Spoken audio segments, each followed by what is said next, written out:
पृथ्वी के बाद चांद पर भी पड़ोसी बने भारत चीन। चीन के रोवर के नजदीक पहुंचा भारत का प्रज्ञान, कौन पड़ेगा भारी। पहले जिनपिंग से मिले मोदी, अब U22 से मिलेगा प्रज्ञान। कितनी बची है दूरी, कब होगी मुलाकात, जानिए पूरी डिटेल। हम 7 दिन में ढूंढ लाए जितनी चीजें 4 साल में चीन वाला रोवर नहीं लगा पाया पता। चीनी वैज्ञानिकों ने बनाया क्या।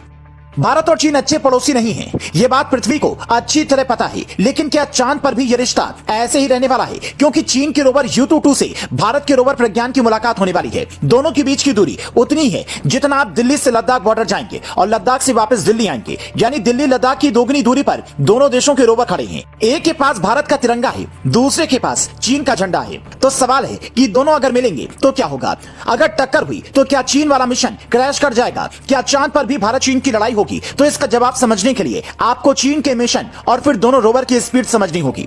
चंद्रयान 2 का मलबा खोजने वाले शनमुगा सुब्रमण्यम ने इससे लेकर बड़ी जानकारी दी है। यह चीन का रोवर U22 है। इसे साल 2019 में चांग ई मिशन के तहत चीन ने भेजा था। ये 1 सेकंड में करीब 3 मीटर तक चलता है। अब भारत का रोवर प्रज्ञान देखिए, इसे चंद्रयान 3 के साथ 23 अगस्त 2023 को इसरो ने भेजा।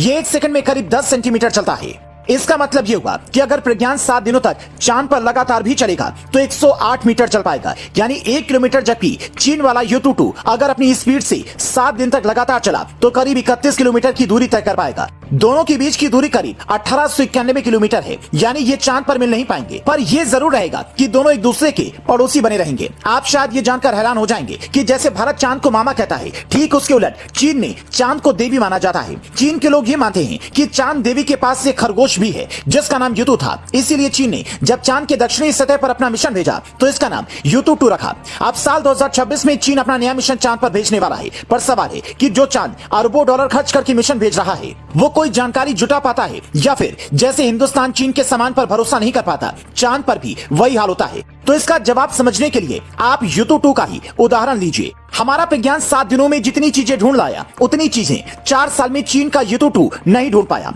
पर एक बात अच्छी ये है कि चीन का यह मिशन 4 साल से वहां पर जिंदा है, क्योंकि चीन के वैज्ञानिकों ने इसे ऐसा डिजाइन किया है कि जैसे ही चांद की सतह पर 14 दिनों के बाद अंधेरा होता है, ये खुद ब खुद स्लीप मोड में चला जाता है। इसमें ऐसी उन्नत तकनीक लगी है कि अंधेरा छटते ही ये दोबारा उठकर काम करने लगता है। लेकिन भारत के प्रज्ञान में ये तकनीकी शायद नहीं लगी हुई है। इसीलिए वैज्ञानिक बार बार ये आशंका जता रहे हैं कि 14 दिन के बाद शायद ही प्रज्ञान काम कर पाए। लेकिन हमारे लिए अच्छी बात यह है कि मिशन लंबा नहीं बल्कि मिशन सक्सेसफुल होना चाहिए। जो काम सालों से हजारों करोड़ का बजट खर्च करके दुनिया का कोई देश नहीं कर पाया, वो हमारे वैज्ञानिकों ने कर दिखाया। तो इससे ज्यादा हमें और क्या चाहिए। हमें इस बात पर गर्व होना चाहिए कि भारत के विरोधी अब भारत के मिशन की तारीफ कर रहे हैं और वहां की रिसर्च से पूरी दुनिया फायदा लेने की उम्मीद में बैठी है। अब भारत का प्रज्ञान भले ही चीन के रोवर से ना मिले, पर चीन के वैज्ञानिकों को भी इससे खास मदद जरूर मिलेगी, जो चांद पर इंसानी बस्ती बसाने में बेहद मददगार साबित होगा। और देखने वाली सबसे बड़ी बात यह होगी कि क्या भारत ही वहां पर अपना झंडा पहले बुलंद करता है या चीन कोई नई चाल चल देगा।